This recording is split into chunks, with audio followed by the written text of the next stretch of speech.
وسلم على رسولك وعبدك محمد صلى الله عليه وسلم وأشهد أن لا إله إلا الله وحده لا شريك وخير السنن سنن محمد صلى الله عليه وسلم وشر الأمور محدثاتها وكل محدثة بدعة وكل بدعة ضلالة وكل ضلالة في النار. أعوذ بالله من الشيطان الرجيم. يا أيها الذين آمنوا اتقوا الله وقولوا قولا سديدا يصلح لكم أعمالكم ويغفر لكم ذنوبكم والمساكين والجار ذي القربى والجار الجنب والصاحب بالجنب. സർവാധിനാഥനും സർവജ്ഞനും സർവലോക പരിപാലകനും സൃഷ്ടാവും നിയന്താവുമായ അല്ലാഹു സുബ്ഹാനഹു തആലയുടെ കൽപ്പനാ നിർദ്ദേശങ്ങൾ ജീവിതത്തിന്റെ മുഴുവൻ മേഖലകളിലും കൃത്യമായി സൂക്ഷിച്ച് പാലിച്ച് ജീവിതത്തെ മുന്നോട്ട് കൊണ്ടുപോകാൻ പരിശ്രമിക്കണമെന്ന മുഴുവൻ വിശ്വാസികളോടും പ്രത്യേകമായി ഉണർത്തുകയാണ്, വസിയ്യത്ത് ചെയ്യുകയാണ്. അപ്രകാരം ജീവിതത്തിന്റെ രഹസ്യവും പരസ്യവുമായ മുഴുവൻ മേഖലകളിലും ശുദ്ധ ഖുർആനും പ്രവാചക ചര്യയും മുറുകെ പിടിച്ച് ജീവിതത്തെ മുന്നോട്ട് കൊണ്ടുപോകാനും മരണത്തിന്റെ വേളയിൽ കലിമത്തുൽ തൗഹീദ് ലാ ഇലാഹ ഇല്ലല്ലാഹ് ഉച്ചരിച്ചുകൊണ്ട് ഈമാനോടുകൂടി ഈ ലോകത്ത് നിന്ന് വിട പറയാനും ഭാഗ്യം ലഭിക്കുന്ന സൗഭാഗ്യവാന്മാരുടെ കൂട്ടത്തിൽ റബ്ബ് സുബ്ഹാനഹു തആല നമ്മയെല്ലാം ഉൾപ്പെടുത്തി അനുഗ്രഹിക്കുമാറാകട്ടെ. വിശ്വാസികളായ നമ്മെ സംബന്ധിച്ചിടത്തോളം പ്രഭാതം മുതൽ പ്രദോഷം വരെയുള്ള അവന്റെ ജീവിതത്തിലെ മുഴുവൻ മേഖലകളെയും വ്യക്തമായും സ്പഷ്ടമായും ചിത്രീകരിച്ച് ജീവിച്ച് മാതൃക കാണിച്ചു തന്നാണ്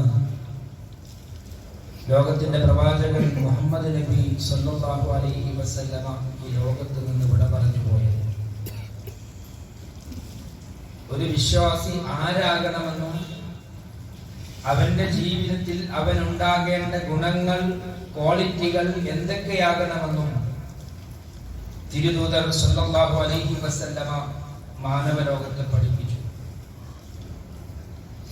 മഹാനായ അബൂ ഹുറൈറ റളിയല്ലാഹു അൻഹു റിപ്പോർട്ട് ചെയ്യുന്ന ഒരു ഹദീസിൽ ഒരു വിശ്വാസിക്ക് ഉണ്ടാകേണ്ട സൽഗുണങ്ങളെ കുറിച്ച് പ്രവാചകൻ സല്ലല്ലാഹു അലൈഹി വസല്ലമ പഠിപ്പിക്കുന്നുണ്ട്. അൽ മുഅ്മിനുൽ ഖവിയ്യു ഖൈറുൻ വ അഹബ്ബു ഇലല്ലാഹി മിനൽ മുഅ്മിനിൽ ളഈഫ് വഫീ കുല്ലി ഖൈറിൻ ഇഹ്രിസ് അലാ മാ യൻഫഉക വസ്തഇൻ ബില്ലാഹി വലാ തഅജസ് وإن أصابك شيء فلا تقل لو أني فعلت كان كذا وكذا ولكن قل قدر الله وما شاء فعل فإن لو تفتح عمل الشياطين. പ്രവാചകൻ സല്ലല്ലാഹു അലൈഹി വസല്ലമ പറയാണ്, ഒന്നാമത്തെ കാര്യം അൽ മുഅ്മിനുൽ ഖവിയ്യു ഖൈറുൻ വ അഹബ്ബു ഇലല്ലാഹി മിനൽ മുഅ്മിനിൽ ളഈഫ്. വിശ്വാസി അവൻ ശക്തനായിരിക്കണമെന്നതാണ്. ഏത് ശക്തിയാണ്? മത്സരബുദ്ധികളിലെ ശാരീരിക ശക്തിയെ കുറിച്ചല്ല ഇവിടെ പ്രവാചകൻ സല്ലല്ലാഹു അലൈഹി വസല്ലമ പ്രത്യേകമായി ഊന്നൽ, മറിച്ച് വിശ്വാസപരമായ ഖവിയ്യ്, ഒരു ശക്തി ഏതൊരു വിശ്വാസിക്കും അവന്റെ ജീവിതത്തിൽ ഉണ്ടാകണം. ഒപ്പം ശാരീരികമായ ശക്തിയും അനിവാര്യമാണ്. മാനസികമായ ശക്തിയോടൊപ്പം ശാരീരിക ശക്തിയോടും കൂടിയാണ് ഒരു വിശ്വാസി ജീവിക്കേണ്ടത്. അതോടൊപ്പം അവന്റെ ആരോഗ്യത്തെ, അവന്റെ ശരീരത്തെ ഹനിക്കുന്ന, നശിപ്പിക്കുന്ന യാതൊരു രൂപത്തിലുള്ള പ്രവർത്തനങ്ങളിലും അവൻ ഏർപ്പെടാനും പാടില്ല. മഹാനായ പ്രവാചകൻ സല്ലല്ലാഹു അലൈഹി വസല്ലമ തന്നെ പറയുന്നു, കുല്ലു മുസ്കിരിൻ ഹറാമൻ വമാ അസ്കറ കസീറുഹു ഫഖലീലുഹു ഹറാം. എല്ലാ ലഹരി ഉണ്ടാക്കുന്ന വസ്തുക്കളും നിഷിദ്ധമാണ്, അത് കൂടിയതാകട്ടെ കുറഞ്ഞതാകട്ടെ എന്നത്. ശരീരത്തെ നശിപ്പിക്കുന്ന മുഴുവൻ പ്രവർത്തനങ്ങളിൽ നിന്നും വിശ്വാസികൾ മാറി നിൽക്കണമെന്നാണ്. കഴിഞ്ഞ ഖുതുബയിൽ കഠിനമായി കൊണ്ടിരിക്കുന്ന ചൂടിനെ കുറിച്ചുള്ള നമ്മുടെ ആകുലതകളെ കുറിച്ചും മഴയില്ലായ്മയെ കുറിച്ചും നമ്മൾ പറഞ്ഞു. അൽഹംദുലില്ലാഹ്, കഴിഞ്ഞ ദിവസങ്ങളിലായി പല പ്രദേശങ്ങളിലും നമുക്കും ഇന്നലെയും കുഴപ്പമില്ലാത്ത രൂപത്തിലുള്ള മഴ ലഭിച്ചു കഴിഞ്ഞു. തുടർന്നും അത് ലഭിക്കണമെങ്കിൽ നമ്മൾ അല്ലാഹുവോട് പ്രാർത്ഥിച്ചുകൊണ്ടിരിക്കണം. അല്ലാഹു നമ്മയെല്ലാം അവന്റെ കരുണയായ മഴ കൊണ്ട് അനുഗ്രഹിക്കുമാറാകട്ടെ. നമ്മുടെ അത്തരം പ്രയാസങ്ങൾ അല്ലാഹു ദൂരീകരിക്കുമാറാകട്ടെ. അതോടൊപ്പം പ്രിയമുള്ളവരെ, നാം ശ്രദ്ധിക്കേണ്ടത്, ചൂട് കൂടുന്ന സാഹചര്യത്തിൽ ഗവൺമെന്റുകളും ആരോഗ്യ വകുപ്പുകളും നൽകുന്ന നിർദ്ദേശങ്ങൾ അത് കൃത്യമായി പാലിക്കുവാനും വിശ്വാസികൾ എന്ന നിലക്ക് നമ്മൾ ബാധ്യതപ്പെട്ടവരാണ് എന്ന് നാം തിരിച്ചറിയേണ്ടതുണ്ട്. അതെന്നെ ബാധിക്കുന്ന വിഷയമല്ല, അവരെന്തെങ്കിലും പറഞ്ഞുകൊള്ളട്ടെ എന്ന് പറഞ്ഞുകൊണ്ട് അത്തരം നിർദ്ദേശങ്ങളെ നിസ്സാരമായി തള്ളിക്കളയാനും ഒരു വിശ്വാസിക്ക് പാടില്ല. അതോടൊപ്പം തന്നെ കഴിഞ്ഞ ദിവസം നമ്മുടെ ഈ കോട്ടക്കൽ ടൗണിൽ നിന്ന് 10 കിലോമീറ്റർ താഴെയുള്ള ഒരു പ്രദേശത്ത് നിന്ന് രാത്രിയിൽ 20ഓളം വരുന്ന 17 വയസ്സിൽ താഴെയുള്ള കുട്ടികളെ ലഹരിയുടെ പേരിൽ പിടിക്കപ്പെടുകയാണ്. വീഡിയോ സഹിതം പല സോഷ്യൽ മീഡിയ പ്ലാറ്റ്ഫോമുകളിൽ നിങ്ങൾ കണ്ടിട്ടുണ്ടാകണം. ഗൗരവമാണ്. ലഹരി നമ്മുടെ സമൂഹത്തെ പിടിമുറുക്കിക്കൊണ്ടിരിക്കുകയാണ്. പ്രായഭേദമന്യേ, സ്ത്രീ പുരുഷ വ്യത്യാസമില്ലാതെ ചെറിയ LP സ്കൂളിലും UP സ്കൂളിലും പഠിക്കുന്ന കുട്ടികളടക്കം ഇതിനഡിക്റ്റായി കൊണ്ടിരിക്കുന്ന കാഴ്ചകളാണ് നാം കേട്ടുകൊണ്ടിരിക്കുന്നത്. അതുകൊണ്ട് തന്നെ നമ്മൾ ഈ വിഷയത്തിൽ ഏറെ ബോധവാന്മാരാകേണ്ടതുണ്ട്. പ്രത്യേകിച്ച് ഈ അവധിക്കാലത്ത് നമ്മുടെ കുട്ടികളുടെ യാത്രകളെ കുറിച്ച് അവർ ആരുമായി കൂട്ടുകൂടുന്നു, ഇത്തരം വിഷയങ്ങളൊക്കെ സദാ ജാഗരൂകരായി നിൽക്കുവാനും വിശ്വാസികൾ നിൽക്ക് നമ്മൾ ബാധ്യപ്പെട്ടവരാണ്. അതോടൊപ്പം തന്നെ ശക്തിയുള്ളതോടൊപ്പം മഹാനായ പ്രവാചകൻ സല്ലല്ലാഹു അലൈഹി വസല്ലമ തന്റെ നമസ്കാര ശേഷമുള്ള പ്രാർത്ഥനകളെ കുറിച്ച് പഠിപ്പിക്കുന്നിടത്ത് ഒരു പ്രാർത്ഥന നമുക്ക് കാണാം. അല്ലാഹുമ്മ ഇന്നി അഊദു ബിക മിനൽ ജുബ്നി വഅഊദു ബിക അൻ ഉറദ്ദ ഇലാ അർദലിൽ ഉംരി വഅഊദു ബിക മിൻ ഫിത്നത്തിദ് ദുനിയ വഅഊദു ബിക മിൻ അദാബിൽ ഖബർ. അല്ലാഹുവേ, വീരത്വത്തിൽ നിന്നും ഒന്നും ചെയ്യാനാകാത്ത നിസ്സഹായനാകുന്ന പ്രായാധിക്യത്തിൽ നിന്നും ദുനിയാവിന്റെ പരീക്ഷണത്തിൽ നിന്നും ഖബർ ശിക്ഷയിൽ നിന്നും അല്ലാഹുവേ, ഞാൻ നിന്നോട് കാവലിനെ ചോദിക്കുന്നു എന്ന പ്രാർത്ഥന പ്രവാചകൻ സല്ലല്ലാഹു അലൈഹി വസല്ലമ പ്രാർത്ഥിക്കാറുണ്ടായിരുന്നു എന്നതാണ്. ഈ ഹദീസിന്റെ ഒന്നാമതായി പ്രവാചകൻ സല്ലല്ലാഹു അലൈഹി വസല്ലമ പഠിപ്പിക്കുന്ന കാര്യം അൽ മുഅ്മിനുൽ ഖവിയ്യ് ഖൈറുൻ വഅഹബ്ബുൻ ഇലല്ലാഹി മിനൽ മുഅ്മിനിൽ ളഈഫ്. ശക്തനായ വിശ്വാസിയാണ് അശക്തനായ വിശ്വാസിയേക്കാൾ ഉത്തമനെന്നാണ് പ്രവാചകൻ സല്ലല്ലാഹു അലൈഹി വസല്ലമ പഠിപ്പിക്കുന്നത്. രണ്ടാമതായി വഫീ കുല്ലി ഖൈറുൻ ഇഹ്രിസ് അലാ മാ യൻഫഉക. എല്ലാത്തിലും നന്മയുണ്ട്, അതിൽ നിനക്ക് ഉപകാരമുള്ളത് നീ തേടിക്കൊള്ളുക. നമ്മെ സംബന്ധിച്ചിടത്തോളം അല്ലാഹു നമുക്ക് നൽകിയത് അത് നമ്മുടെ കാഴ്ചപ്പാടിൽ ഖൈറാകട്ടെ ശർറാകട്ടെ എല്ലാത്തിലും നമുക്ക് നന്മയുണ്ടെന്നാണ്. വിശുദ്ധ ഖുർആനിന്റെ ഒരു വചനം നമ്മൾ എപ്പോഴും ഓതി പാരായണം ചെയ്യാറുണ്ട്. ഇന്ന മഅൽ ഉസ്രി യുസ്റാ ഫഇന്ന മഅൽ ഉസ്രി യുസ്റാ. എല്ലാ പ്രയാസത്തിന്റെ കൂടെയും ഒരു എളുപ്പമുണ്ടാകുമെന്നാണ്. അതുകൊണ്ട് തന്നെ അവിടെ ഉപകാരമുള്ളത് കണ്ടെത്തുവാൻ നമുക്ക് സാധിക്കണം. അത് കണ്ടെത്തുവാൻ അത് ഏത് നമ്മുടെ ഉപജീവന വിഷയത്തിലാണെങ്കിലും അത് കൃത്യമായത് ഹലാലായ മാർഗത്തിലൂടെ അത് കണ്ടെത്തുവാനാണ് വിശ്വാസികൾ നിലക്ക് നമ്മൾ ശ്രദ്ധിക്കേണ്ടത്. ഇന്ന് വെള്ളിയാഴ്ചയാണ്. സൂറത്തുൽ ജുമുഅ നമുക്ക് പരിചിതമാണ്. സൂറത്തുൽ ജുമുഅയുടെ അവസാന ഭാഗത്ത് അല്ലാഹു പറയുന്നുണ്ട്, ഫഇദാ ഖുദിയത്തിസ് സ്വലാത്തു ഫൻതശിറു ഫിൽ അർദ് വബ്തഗൂ മിൻ ഫദ്ലില്ലാഹ്. നമസ്കാരം കഴിഞ്ഞാൽ നിങ്ങൾ ഇറങ്ങിക്കൊള്ളുക, ഭൂമിയിലേക്ക് നിങ്ങൾ ഇറങ്ങിക്കൊള്ളുക, നിങ്ങളുടെ ഉപജീവന മാർഗങ്ങൾക്ക് നിങ്ങളുടെ ഭൂമിയിൽ വ്യാപിച്ചുകൊള്ളുക, അനുഗ്രഹങ്ങൾ തേടുന്നതിന് വേണ്ടി അത് സ്വീകരിക്കുന്നതിന് വേണ്ടി നിങ്ങൾ ഭൂമിയിലേക്ക് ഇറങ്ങിക്കൊള്ളുക. അതോടൊപ്പം നിങ്ങൾ ധാരാളമായി അല്ലാഹുവിനെ സ്മരിക്കുകയും ചെയ്യണം. ഇതാണ് ഇസ്ലാമിന്റെ കാഴ്ചപ്പാട്. ഹലാലായ മാർഗത്തിലൂടെ എന്തും നമുക്ക് സമ്പാദിക്കാം. എന്നാൽ അല്ലാഹു സുബ്ഹാനഹു വ തആല രണ്ടാമത്തെ സൂറത്തുൽ ബഖറയുടെ 168ാമത്തെ വചനത്തിൽ അടിവരയിട്ടുകൊണ്ട് പറയുന്നു, യാ അയ്യുഹന്നാസ് കുലു മിമ്മാ ഫിൽ ഹർദി ഹലാലൻ തയ്യിബ വല തത്തബിഉ ഖുതുവാതി ശൈത്താൻ ഇന്നഹു ലക്കും അദുവ്വുൻ മുബീൻ. നിങ്ങൾ ഈ ഭൂമിയിൽ നിന്ന് അനുവദനീയമായത് വിശിഷ്ടമായത് നിങ്ങൾ ഭക്ഷിച്ചുകൊള്ളുക. വല തത്തബിഉ ഖുതുവാതി ശൈത്താൻ. ഒരിക്കലും പൈശാചിക പാതകളെ നിങ്ങൾ പിന്തുടരരുത്. കാരണം അവൻ നിങ്ങളുടെ പ്രത്യക്ഷ ശത്രുവാണ്. അഥവാ നമ്മളെ സംബന്ധിച്ചിടത്തോളം നമ്മളെ ബാധിക്കുന്നതിലെല്ലാം നമുക്ക് ഖൈറുണ്ട് എന്ന് നാം മനസ്സിലാക്കുക. മൂന്നാമതായി തിരുദൂതർ സല്ലല്ലാഹു അലൈഹി വസല്ലം പറയുന്നു, വസ്തഇൻ ബില്ലാഹ് വലാ തഅജസ്. നീ അല്ലാഹുവിനോട് തേടിക്കൊള്ളുക. ഒരിക്കലും നീ അശക്തനാകരുത്, ഒരിക്കലും നീ നിരാശനാകരുത്. കാരണം 39-ാം അധ്യായം 53-ാമത്തെ വചനത്തിൽ അല്ലാഹു സുബ്ഹാനഹു വ തആല പറയുന്നു, ഖുൽ യാ ഇബാദിയല്ലദീന അസ്റഫു അലാ അൻഫുസിഹിം ലാ തഖനതു മിൻ റഹ്മത്തില്ലാഹ് ഇന്നല്ലാഹ യഗ്ഫിറുദ്ദുനൂബ ജമീഅ ഇന്നഹു ഹുവൽ ഗഫൂറുർ റഹീം. സ്വന്തത്തോട് തന്നെ അതിക്രമം ചെയ്തു പോയ എന്റെ അടിമകളോട് നബിയെ ഞങ്ങൾ പറയുക, അല്ലാഹുവിന്റെ കാരുണ്യത്തെ തൊട്ട് നിങ്ങൾ നിരാശരാകരുത്. കാരണം അല്ലാഹു എല്ലാ പാപങ്ങളും പൊറുക്കുന്നവനാണ്. കാരണം അല്ലാഹുവല്ലാതെ ആരാണ് പാപങ്ങൾ പൊറുക്കാനുള്ളത്? അവനേറെ പൊറുക്കുന്നവനും കരുണാനിധിയുമാണ്. ജീവിതത്തിൽ പ്രയാസങ്ങൾ ഉണ്ടാകും. അയ്യൂബ് നബി അലൈഹിസ്സലാമിന്റെ ചരിത്രം നമുക്കറിയാം. സക്കരിയ നബി അലൈഹിസ്സലാമിന്റെ ചരിത്രത്തെ കുറിച്ച് നമ്മൾ കേട്ടിട്ടുണ്ട്. ഇബ്രാഹിം നബി അലൈഹിസ്സലാമിന്റെ ജീവിതത്തെ കുറിച്ച് നാം മനസ്സിലാക്കിയിട്ടുണ്ട്. സക്കരിയ നബി അലൈഹിസ്സലാമി അയ്യൂബ് നബി അലൈഹിസ്സലാമിനെ കുറിച്ച് ഖുർആൻ പറയുന്നു, വഅയ്യൂബ ഇദ് നാദാ റബ്ബഹു അന്നി മസ്സനി ദുർറു വഅൻത അർഹമുർ റഹീമീൻ. അയ്യൂബിനെ നീ ഓർക്കുക, തന്റെ രക്ഷിതാവിനെ വിളിച്ച് അദ്ദേഹം ഇപ്രകാരം പറഞ്ഞു, റബ്ബേ എനിക്കിതാ കട്ടപ്പാട് ബാധിച്ചിരിക്കുന്നു, നീ കാരുണ്യവാന്മാരിൽ വെച്ച് ഏറ്റവും കാരുണ്യവാനാണല്ലോ.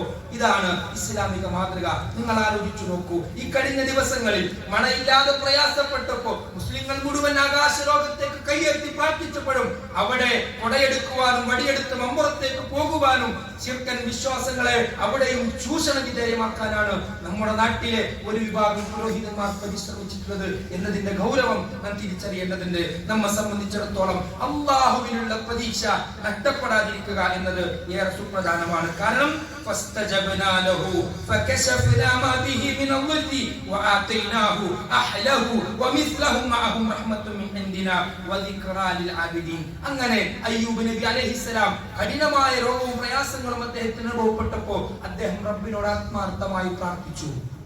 എന്ത് സംഭവിച്ചു? അദ്ദേഹത്തിന് നാം ഉത്തരം നൽകി. അദ്ദേഹത്തിന് നാം അദ്ദേഹത്തിന് വന്ന കഷ്ടപ്പാടുകൾ നീക്കി കൊടുത്തു. മാത്രമല്ല അദ്ദേഹത്തിന് നഷ്ടപ്പെട്ട അദ്ദേഹത്തിന്റെ കുടുംബവും അദ്ദേഹത്തിന്റെ ആളുകളെയൊക്കെയും അല്ലാഹു സുബ്ഹാനഹു വ തആല അദ്ദേഹത്തിന് തിരിച്ചു കൊടുത്തു എന്നതാണ്. കാരണം ഒരു മുസ്ലിമിന്റെ ഏറ്റവും വലിയ ആയുധം എന്ന് പറയുന്നത് അത് പ്രാർത്ഥനയാണ്. പ്രാർത്ഥനയെ കൈവിട്ടുകൊണ്ട് ഒരു ജീവിതം വിശ്വാസിക്കുണ്ടാകരുത്. കാരണം വലനബുലുവന്നകും ബിശൈഇൻ മിനൽ ഖൗഫി വൽ ജൂഇ വനഖ്സിൻ മിനൽ അംവാലി വൽ അൻഫുസി വസ്സമറാത്ത് വബശിരി സ്വാബിരീൻ. പല രൂപത്തിലും അല്ലാഹുവിന്റെ പരീക്ഷണങ്ങൾ വിശ്വാസികളുടെ ജീവിതത്തിൽ കടന്നു വരുമെന്ന് ഖുർആനിന്റെ നസ്സാണ്. ആർക്കാണ് സുവിശേഷമുള്ളത്? ഫബശിരി സ്വാബിരീൻ. ക്ഷമയാണ്, പ്രാർത്ഥനയാണ് ഒരു വിശ്വാസിയുടെ ആയുധമെന്ന് നാം തിരിച്ചറിയണം. നാലാമതായി ലോകത്തിന്റെ റസൂൽ സല്ലല്ലാഹു അലൈഹി വസല്ലം പറയുന്നു, വഇൻ അസ്വാബക ശൈഉൻ ഫലാ തഖുൽ ലൗ അന്നി ഫഅൽതു കദാ വകദാ. നിനക്കൊരു കാര്യമുണ്ടായാൽ, ഒരു പ്രയാസമുണ്ടായാൽ, ഞാൻ അങ്ങനെ ചെയ്തിരുന്നെങ്കിൽ ഇങ്ങനെയാകുമായിരുന്നു, അങ്ങനെയായിരുന്നെങ്കിൽ ഇങ്ങനെയാകുമായിരുന്നു എന്ന ഒരു വർത്തമാനം നീ ഒരിക്കലും പറയരുത്. വലാകിൻ, നീ പറയണം, ഖുൽ ഖദറുല്ലാഹ് വമാ ശാ. അല്ലാഹുവിന്റെ ഖദറാണത്, അവൻ വിധിച്ചതേ നടക്കൂ എന്ന് പറയാൻ ഒരു വിശ്വാസിക്ക് സാധിക്കണം. അതാണ് വിശ്വാസം എന്ന് പറയുന്നത്. അഥവാ നീ എന്നതിൽ നിന്നാണ് ഇങ്ങനെയാണെങ്കിൽ അങ്ങനെയാണെന്നൊരു വർത്താനം നീ തുടങ്ങുകയാണെങ്കിൽ ലൗ എന്ന പ്രയോഗം അത് ശൈത്താനിന്റെ പ്രവർത്തനമാണ്. അവിടെ നിന്റെ ജീവിതത്തിലേക്ക് പൈശാചികമായ പ്രവർത്തനങ്ങൾ കടന്നു വരുമെന്നാണ് പ്രവാചകൻ സല്ലല്ലാഹു അലൈഹി വസല്ലം പഠിപ്പിച്ചത്. അതുകൊണ്ട് തന്നെയാണ് 57-ാം അധ്യായം 22-ാമത്തെ വചനത്തിൽ വിശുദ്ധ ഖുർആൻ പറയുന്നു, മാ അസ്വാബ മിൻ മുസീബത്തിൻ ഫിൽ അർളി വലാ ഫീ അൻഫുസികും ഇല്ലാ ഫീ കിതാബിൻ മിൻ ഖബ്ലി അൻ നബ്റഅഹാ ഇന്ന ദാലിക അലല്ലാഹി യസീർ. ഭൂമിയിലോ സ്വന്തം ദേഹങ്ങളിലോ യാതൊരു ആപത്തും നിങ്ങൾക്ക് ബാധിക്കുകയുണ്ടായിട്ടില്ല. എങ്ങനെ? നാം അത് ഉണ്ടാക്കുന്നതിന് മുമ്പ് തന്നെ ഒരു രേഖയിൽ രേഖപ്പെടുത്തിയിട്ടുണ്ട്. അഥവാ അല്ലാഹുവിന്റെ കിതാബിൽ രേഖപ്പെടുത്താത്തതായിട്ടുള്ള ഒന്നും നമ്മുടെ ജീവിതത്തിൽ സംഭവിക്കുന്നില്ല എന്നതാണ്. അത് അള്ളാഹുവിനെ സംബന്ധിച്ചിടത്തോളം എളുപ്പമുള്ള കാര്യമാണ് എന്നാണ് വിശുദ്ധ ഖുർആൻ നമ്മളെ പഠിപ്പിക്കുന്നത്. അഥവാ 4 കാര്യങ്ങളാണ് ഇവിടെ നാം മനസ്സിലാക്കിയത്. ആ കാര്യങ്ങൾ വിശ്വാസികൾ നിൽക്കുന്ന നമ്മുടെ ജീവിതത്തിൽ മുറുകെ പിടിക്കാൻ നാം ഓരോരുത്തരും ആത്മാർത്ഥമായി പരിശ്രമിക്കുക. അല്ലാഹു സുബ്ഹാനഹു വലാഖിബത്തു ലിൽമുത്തഖീന വലാ ഉദ്വാന ഇല്ലാ അലൽ ളാലിമീൻ വഉസല്ലി വഉസല്ലിമു അലാ അഷ്റഫിൽ അൻബിയാഇ വൽ മുർസലീൻ നബിയിന അൽ ഹബീബി മുഹമ്മദിൻ സ്വല്ലല്ലാഹു അലൈഹി വസല്ലം വഅലാ ആലിഹി വസഹ്ബിഹി അജ്മഈൻ. വസീകും സാലിയും ബിത്തഖ്വല്ലാഹ്. ഒരിക്കൽ കൂടി സർവാധിനാഥന്റെ കൽപ്പനകളെ സൂക്ഷിച്ചുകൊണ്ട് ജീവിതത്തെ മുന്നോട്ട് കൊണ്ടുപോകാൻ പരിശ്രമിക്കണമെന്ന് ഓർമ്മപ്പെടുത്തുകയാണ് വസീയത്ത് ചെയ്യുന്നത്. കേരളത്തിലെ മുഴുവൻ മനുഷ്യർക്കും അപമാനമായ രൂപത്തിലൊരു സംഭവം കഴിഞ്ഞ ആഴ്ചയിൽ സംഭവിക്കുകയുണ്ടായി. വൃദ്ധ ദമ്പതികൾ മരിച്ച് മൃതദേഹം അഴുകിയ രൂപത്തിലായിട്ട് തൊട്ടടുത്തുള്ള ആളുകളും കുടുംബങ്ങളും അയൽവാസികളും അറിയാതെ, അഥവാ കഴിഞ്ഞ വെള്ളിയാഴ്ച ദിവസം ആ മനുഷ്യനെ പള്ളിയിലേക്ക് ജുമഅക്ക് കാണാതെ വന്നപ്പോൾ ആരോ ഒരാൾ അന്വേഷിച്ചു പോയപ്പോഴാണ് അഴുകി ദ്രവിച്ച രൂപത്തിൽ ഈ ഭാര്യ ഭർത്താക്കന്മാരുടെ ജനാസ കാണുന്നത്. ഇവിടെ നമ്മളൊക്കെ വളരെ ഗൗരവത്തിൽ മനസ്സിലാക്കേണ്ട വിഷയമാണ്. ഏതെങ്കിലും ഒറ്റപ്പെട്ട ഏരിയയിലല്ല ആ മനുഷ്യർ ജീവിച്ചിരുന്നത്. ആളുകൾ തിങ്ങിപ്പാർക്കുന്ന ഏരിയയിലാണ്. അഥവാ അയൽപ്പക്കത്തുകാർ പോലും അറിയാൻ ദിവസങ്ങൾ കഴിഞ്ഞു. അഥവാ പോലീസുകാർ വരുമ്പോഴാണ് അയൽപക്കത്തുകാർ പോലും ഈ വിഷയം അറിയുന്നതെന്ന് ആലോചിച്ചു. അവർ പറയുന്ന സാധ്യത ഉപ്പ മരിച്ചു, അന്ധയായ ആ ഉമ്മക്ക് എല്ലാം ചെയ്തു കൊടുത്തിരുന്നത് ആ ഉപ്പയായിരുന്നു. ഉപ്പയുടെ മരണത്തിൽ പട്ടിണി കടന്നാണ് ആ ഉമ്മ മരിച്ചതെന്ന് പറയുമ്പോൾ ആ രംഗം ഒന്ന് മനസ്സിലേക്ക് കൊണ്ടുവന്ന് ആലോചിച്ചു. പ്രിയപ്പെട്ടത്, നമ്മൾ മനുഷ്യര് ഒരുപാട് വിദ്യാസമ്പന്നരായി സാമ്പത്തികമായി നമ്മൾ ഉയർന്നു, എല്ലാ നിലക്കും നമ്മൾ ഉയർന്നു. പക്ഷെ നമ്മൾ ആലോചിച്ചു നോക്കുക, ഈ ഒരു രംഗം നമ്മളൊക്കെ ജീവിതത്തിലേക്ക് വരുന്ന രംഗം. അതുകൊണ്ട് തന്നെ വിശുദ്ധ ഖുർആൻ എല്ലാ വിഷയത്തിലും ഒരു കൃത്യമായ കാഴ്ചപ്പാടുകൾ നമ്മൾ പഠിപ്പിച്ചിട്ടുണ്ട്. ഞാൻ ഓതി വെച്ച വിശുദ്ധ ഖുർആനിലെ സൂറത്തുൽ നിസായിലെ 36-ാമത്തെ വചനം, വഅബ്ദുല്ലാഹ് വലാ തുശ്രികൂ ബിഹി ശൈഅൻ വബിൽ വാലിദൈനി ഇഹ്സാന. ഒന്നാമതായി റബ്ബിന് മാത്രം നൽകേണ്ട ആരാധനകളെ കുറിച്ച് കൃത്യമായി പറഞ്ഞു. പിന്നീട് മാതാപിതാക്കളോട് കുറിച്ചുള്ള ഉത്തരവാദിത്വത്തെ കുറിച്ച് ഓർമ്മപ്പെടുത്തി. പിന്നീട് റബ്ബ് പറയുന്നത് വബിദിൽ ഖുർബ, നിങ്ങൾ ഏറ്റവും അടുത്ത അയൽവാസിയെ കുറിച്ച് നിങ്ങൾക്കൊരു കാഴ്ചപ്പാടുണ്ട്, നിങ്ങൾക്കൊരു ബാധ്യതയുണ്ട്. പിന്നെ വൽ യതാമ വൽ മസാകീൻ, പിന്നെയാണ് അല്ലാഹു യതീമുകളെയും മിസ്കീനുകളെയും പറഞ്ഞത്. വീണ്ടും ചേർത്ത് വെക്കാണ് വൽ ജാരിൽ ഖുർബ വൽ ജാരിൽ ജുബ്, അടുത്ത അയൽവാസി, അകലെയുള്ള അയൽവാസി. ഇസ്ലാമിന്റെ കാഴ്ചപ്പാടാണ്. നമുക്ക് ബാധ്യതയുണ്ട് നമ്മുടെ അയൽക്കാരോട്, അടുത്തുള്ളതാകട്ടെ അകലെയുള്ളതാകട്ടെ. ഇത്തരം ബാധ്യതകൾ പലപ്പോഴും മുസ്ലിം സമൂഹം മറന്നുകൊണ്ടിരിക്കുകയാണ്. അഥവാ വീടിന് തൊട്ടടുത്തുള്ള ബന്ധുകൂട്ടുകാർ വെറും ബന്ധുക്കൾ മാത്രമല്ല, അവർ അയൽവാസികൾ കൂടിയാണ്. അപ്പൊ ആ ഒരു കടമ കൂടി നമുക്ക് വർദ്ധിക്കും എന്നാണ് വിശുദ്ധ ഖുർആൻ നമ്മളെ പഠിപ്പിക്കുന്നത്. വൽ ജാരിൽ ജുംബ് അല്ലദീ ലൈസ ലഹു ഖറാബത്തുൻ ഫയകൂനു ലഹു ഹഖ്ഖുൻ വാഹിദുൻ വഹുവ ഹഖ്ഖുൽ ജിവാർ. അന്യരായ അയൽക്കാർ, അതായത് കുടുംബ ബന്ധമില്ലാത്ത അയൽക്കാർ, അയാൾക്ക് അയൽവാസിയുടെ അവകാശങ്ങൾ മാത്രമാണുള്ളത്. നമുക്കറിയാം ഹദിയായ ആയിഷ റളിയല്ലാഹു അൻഹയുടെ ഹദീസ്, മദാല ജിബ്രീൽ യൂസിനു ബിൽ ജാരി ഹത്താ വനന്തു അന്നഹു സയുവരിസുഹു. ജിബ്രീൽ അലൈഹിസ്സലാം പ്രവാചകൻ സല്ലല്ലാഹു അലൈഹി വസല്ലമക്ക് അയൽപക്ക ബന്ധത്തെക്കുറിച്ച് വിശദീകരിച്ചു കൊടുത്തപ്പോ എന്താ വിചാരിച്ചത്? അനന്തരാവകാശം വരെ അയൽവാസിക്ക് കൊടുക്കേണ്ടി വരുമെന്ന് തോന്നിപ്പോയി എന്ന് പ്രവാചകൻ സല്ലല്ലാഹു അലൈഹി വസല്ലം പറയാം. അത്ര ഗൗരവമുള്ള വിഷയമാണ്. മൻ കാന യുമിനു ബില്ലാഹി വൽ യൗമിൽ ആഖിർ ഫൽയുക്രിം ജാറഹു. ആരെങ്കിലും അല്ലാഹുവിലും അന്ത്യദിനത്തിലും വിശ്വസിക്കുന്നുണ്ടെങ്കിൽ അവർ അയൽക്കാരെ ആദരിക്കട്ടെ എന്നാണ്. അയൽവാസികളോടുള്ള ബന്ധത്തെക്കുറിച്ച് ലോകത്തിന്റെ പ്രവാചകൻ സല്ലല്ലാഹു അലൈഹി വസല്ലം നമ്മൾ പഠിപ്പിക്കാൻ നമ്മൾ സ്വയം വിലയിരുത്താൻ തയ്യാറാകണം. ചെറിയ പ്രശ്നങ്ങളുമായി അയൽക്കാരുമായി നമ്മൾ ആലോചിച്ചു പ്രിയപ്പെട്ടത്, നമുക്ക് നിസാര പ്രശ്നങ്ങൾ നമ്മൾ തെറ്റി നിൽക്കും. പക്ഷെ നമുക്ക് അടിയന്തരമായ ഒരു ഘട്ടം വരുമ്പോൾ ആരാ ഓടി വരാറുള്ളത്? നമ്മുടെ ഏറ്റവും അടുത്ത അയൽക്കാർ. അവർ ഹിന്ദുവാകാം, മുസ്ലിമാകാം, ഏത് വിഭാഗമാകട്ടെ, ആദർശപരമായി യോജിപ്പില്ല ആരുമായി അയൽപക്കവുമായി നമ്മൾ ഒരിക്കലും തെറ്റി നിൽക്കരുത്. കാരണം അത് വലിയ പ്രയാസങ്ങൾ ഉണ്ടാക്കുമെന്ന് വിശുദ്ധ ഖുർആനിന്റെ കാഴ്ചപ്പാടിനെ നാം തിരിച്ചറിയേണ്ടതുണ്ട് എന്നുകൂടി നാം മനസ്സിലാക്കേണ്ടതുണ്ട്. മഹാനായ പ്രവാചകൻ സല്ലല്ലാഹു അലൈഹി വസല്ലമയുടെ ഒരുപാട് വചനങ്ങൾ ഈ വിഷയത്തെ നമുക്ക് നീ നിന്റെ അയൽവാസിയോട് നല്ല നിലയിൽ വർത്തിക്കുക, എങ്കിൽ നിനക്ക് നല്ല വിശ്വാസിയാകാം എന്നാണ് പ്രവാചകൻ സല്ലല്ലാഹു അലൈഹി വസല്ലമ നമ്മളെ പഠിപ്പിക്കുന്നത്. ഒരിക്കലേ മഹാനായ അബൂ ഹുറൈറ റളിയല്ലാഹു അൻഹു ഹദീസിൽ പറയാണ്, ഒരു മനുഷ്യൻ വന്നിട്ട് പ്രവാചകൻ സല്ലല്ലാഹു അലൈഹി വസല്ലമയോട് പറയാണ്, യാ റസൂലല്ലാഹ് ദുല്ലനി അലാ അമലിൻ ഇദാ അന അമിൽതു ബിഹി ദഖൽതുൽ ജന്ന. റസൂലേ, ഒരു പ്രവർത്തനം എനിക്ക് പറഞ്ഞു തരണം, ഞാനത് പ്രവർത്തിച്ചാൽ എനിക്ക് സ്വർഗം കിട്ടണം. പ്രവാചകൻ സല്ലല്ലാഹു അലൈഹി വസല്ലം പറഞ്ഞു, കുൻ മുഹ്സിന, നീ മുഹ്സിനാകണം. അദ്ദേഹം തിരിച്ചു ചോദിക്കുകയാണ്, കൈഫ അഅലമു അന്നി മുഹ്സിൻ? പ്രവാചകരെ, ഞാൻ മുഹ്സിനാണെന്ന് എങ്ങനെ എനിക്ക് തിരിച്ചറിയാൻ കഴിയും? പ്രവാചകൻ സല്ലല്ലാഹു അലൈഹി വസല്ലം പഠിപ്പിക്കുകയാണ്, സൽ ജിറാനക ഫഇൻ ഖാലു ഇന്നക മുഹ്സിൻ ഫഅൻത മുഹ്സിൻ വഇൻ ഖാലു ഇന്നക മുസീഉൻ ഫഅൻത മുസീഉൻ. നീ എന്ത് ചെയ്യണം? നീ മുഹ്സിനാണെന്ന് നിനക്ക് അറിയണം, നിന്റെ അയൽവാസിയോട് പോയി ചോദിക്കുക എന്നെ കുറിച്ച്. അവൻ നിന്നെ കുറിച്ച് നല്ല അഭിപ്രായം പറയുന്നത് നല്ലവനാണ്, അവൻ നിന്നെ കുറിച്ച് ചീത്ത അഭിപ്രായം പറയാനെങ്കിൽ നീ മോശപ്പെട്ടവനാണ്. ലോകത്തിന്റെ റസൂലിന്റെ വാക്കുകൾ പ്രിയപ്പെട്ടവരെ, നമ്മൾ ഓരോരുത്തരും ഈ ഒരു ഘട്ടത്തിൽ ഈ വിഷയത്തെ കുറിച്ച് ഉറ്റാലോചിക്കുകയും പ്രശ്നങ്ങൾ ഉണ്ടെങ്കിൽ അത് അടിയന്തരമായി പരിഹരിക്കണം എന്നുകൂടി ഓർമ്മപ്പെടുത്തുകയാണ്. അല്ലാഹു സുബ്ഹാനഹു